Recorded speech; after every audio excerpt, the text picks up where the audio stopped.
first session of floor time play. Today we're going to be starting with sensory play. So you should have already looked at your notes on the 3 different types of play and how to set up a floor time session with them each. What I'm going to do is try to help to demonstrate what this might look like in real life. And we're also going to touch on the 3 key concepts of creating circles of communication, which is 1, follow the lead, 2, challenge the play, and 3, extend the play. Floor time play is really meant to be on the floor. So we really want to be getting on the floor, one-on-one. It can be with a group as well, but if you're doing a specific floor time session with a whole group, you want to make sure that you're able to catch all of their interests and give them the space to have material to really challenge and expand play. So the space that I've created, it's about 2.5 yoga mats long, and then I've put a big blanket over it so that it's nice and cushy, and just so it feels safer as well. If you're working with younger children, you might also want to protect those yoga mats. So let's start with looking at what I've gathered here for sensory play. So I've got some scarves. So if you're playing with scarves, you notice that the child's interest is immediately going towards the scarves. What you can do is begin to pull on the scarf. Just a little flirtation, a little nudge to get them excited to play with you. So everything we're doing is really trying to entice the child to start communicating with you without directing the play. So if this was their first object, that's how you could sort of insert yourself into the play without directing it. So a little tug here and there. Maybe you could take the scarf and wrap it around you, use a different one. Playing with the scarf and they're just sort of waving it around, maybe you can start making designs with it. See if they can copy you. Maybe hiding under the scarf. So let's move on to another material. I've also got just an empty box here. So this can be interesting to maybe put the scarf inside and ask the child, where'd it go? Now you're getting them to open something else and take it out. They're using different motor skills and they're using different cognitive skills at the same time. Now maybe scarves are too soft and not interesting for them. Maybe they like to play with some rocks. Let's say this is the first thing they go to. As you can see here, I've got some pebbles.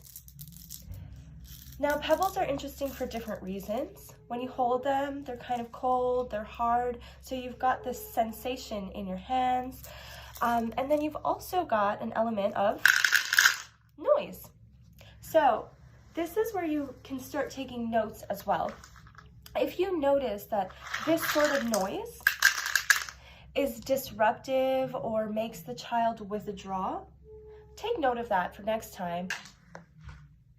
Now, if noise is too much for them, I've got a little bit of flower petals here. Now, the flower petals are interesting because they also make noise. And you've also got these nice little flakes that, if you're not afraid of a mess, you can sort of sprinkle around and see what the child does with that. We've also got plain pieces of material. This can also be nice for sensory touch. This material is a bit more rough. This one is soft, and this one is a bit more silky. So you want to pay attention to the sort of materials they're being drawn to and really implement those into your future sessions. The reason why I have so many things out today is because essentially this would be the first time I'm playing with my student. And so I want to give them all these options. What if visual sensory play is interesting to them? So I've brought a mirror. Now what's interesting with the mirror is that you can actually create different shades of light around the apartment, seeing that it's a sunny day, of course. But they might also just appreciate looking at themselves.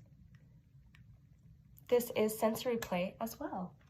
Now if they're looking at themselves, you can maybe pop in and try to put yourself in the mirror too. Who's that? Would you like to play with me?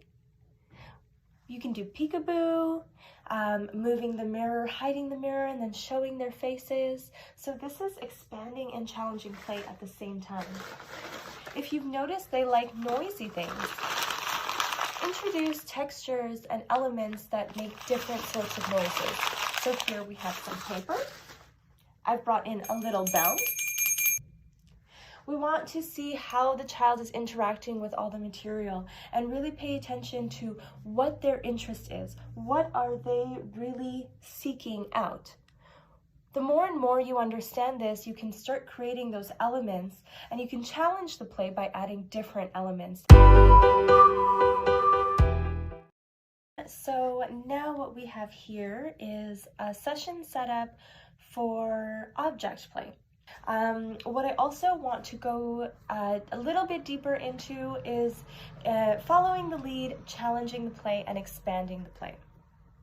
So I think by this point it's kind of clear, or it should be very clear, what following the lead looks like. So we're waiting for that child to be in a really beautiful state of quiet alert.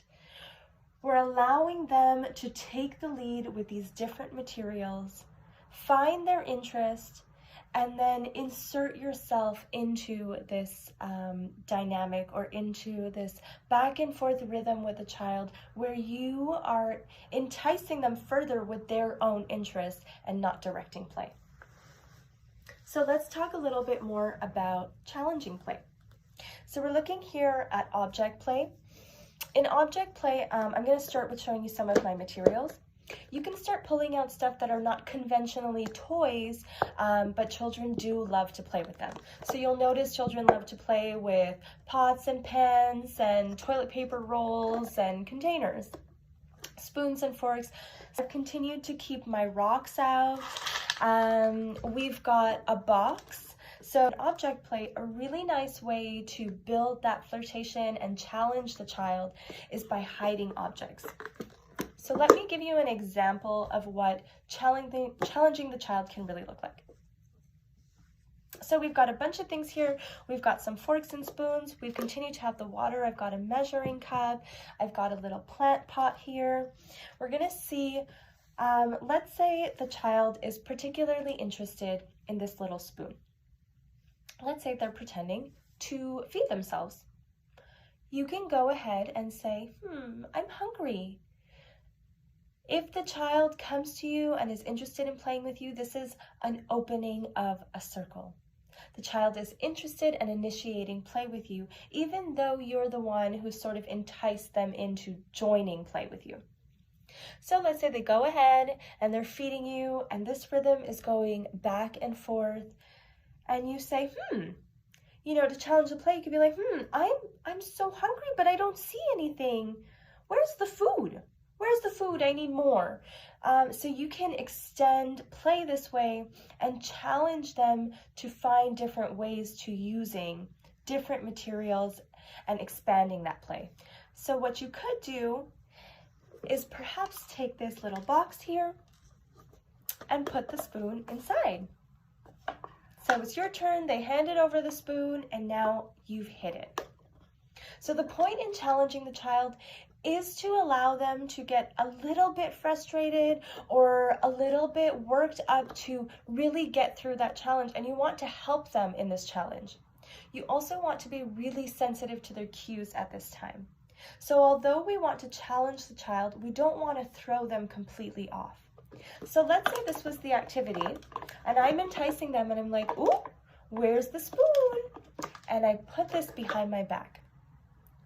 There's two ways the child can react here. If they're very interested, they might jump around you, trying to find the box. Where'd it go? Where is it? Oh, is it in there? I don't know.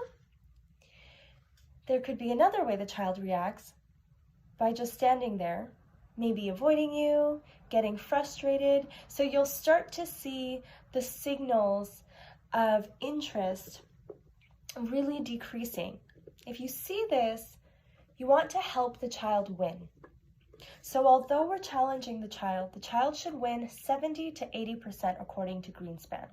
This means that with every challenge, you want to have in mind a possibility that they can do this. You don't want to give them a challenge that you know they can't attain without your help completely. So if the child's getting frustrated, you're seeing the affect go down, entice them back into the play. Make it a bit easier. Slow down with the challenge. Maybe don't hide it behind your back. Keep it out here. You're seeing them get too frustrated. You're like, oh, okay, is it in here? Maybe it's in here. They see the spoon, their eyes light up again, they take the spoon and they're back to feeding you. And this is a successful challenge.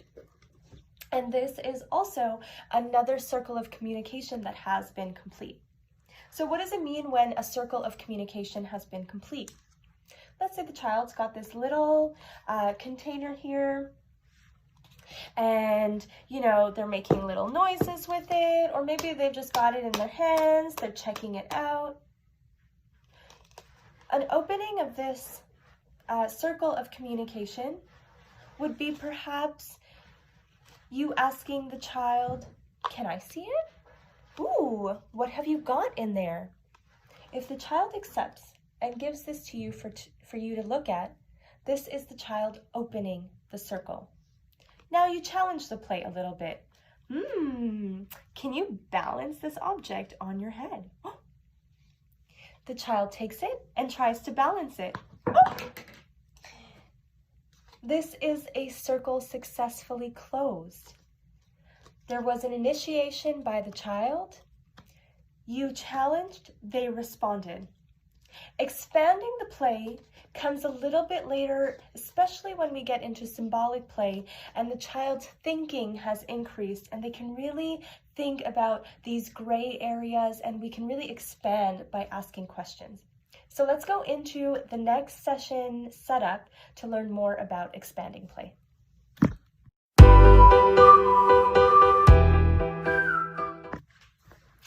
Hello everyone, welcome to our final floor time play session setup. So right now what we're looking at is symbolic play. I'm going to allow you to see my materials, which are a little bit different this time. I've taken out some things and I've still left some other things. So let's talk a little bit about symbolic play. Symbolic play is when the child is really able to start pretending and building on ideas that have been constructed in their environment, with their friends, with their family. So things like dolls, houses, stuffed animals, TV characters, these are all going to be really great to implement into your session floor time play. Yes, we're down on the floor, we're at their level, there's eye gaze that's happening, so we want to maintain a lot of eye contact. This is one of the ways of maintaining the continuous flow of communication. Some vocalization, whether that's verbal or non-verbal, and touch. So with sensory, you saw that we were using some tickling, some jumping, you can throw the child up in the air. All these sort of things are sensory because they're touching with the child. In object play, we've got using different materials.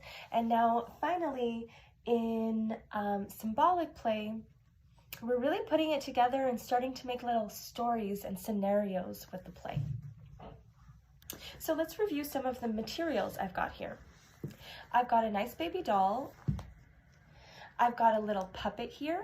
So puppets are really great for many ages, although symbolic play really tends to get complex and much richer during the preschool years. So that would be around 4, 5. We really can challenge and expand symbolic play.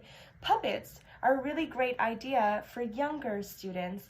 And although they might not be able to understand you building on the ideas of the story plot, this is still a great visual for them.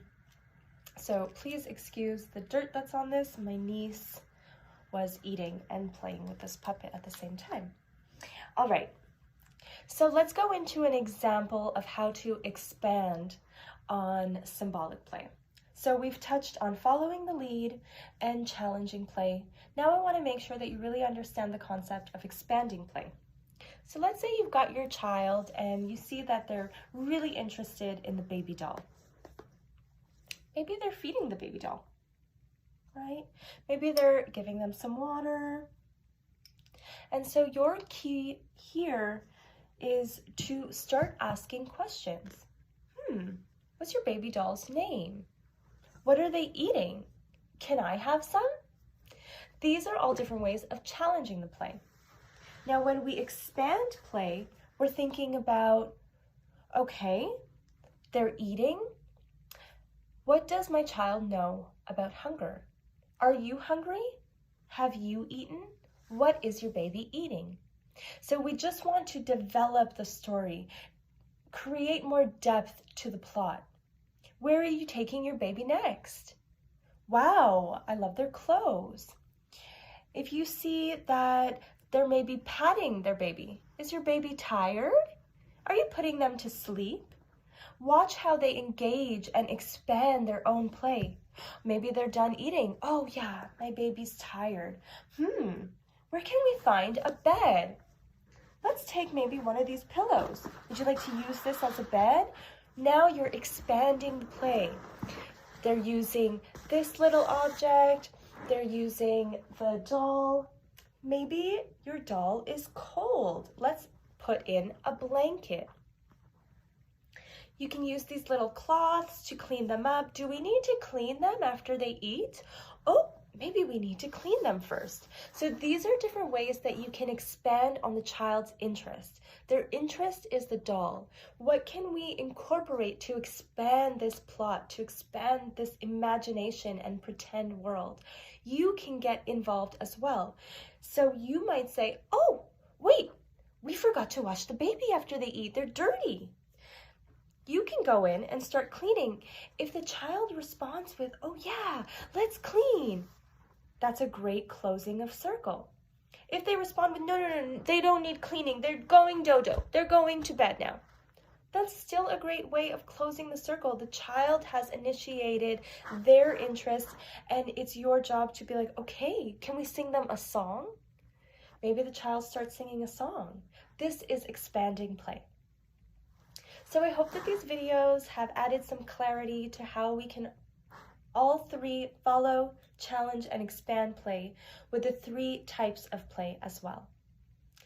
I look forward to seeing you in class and of course answering any of your questions that you have.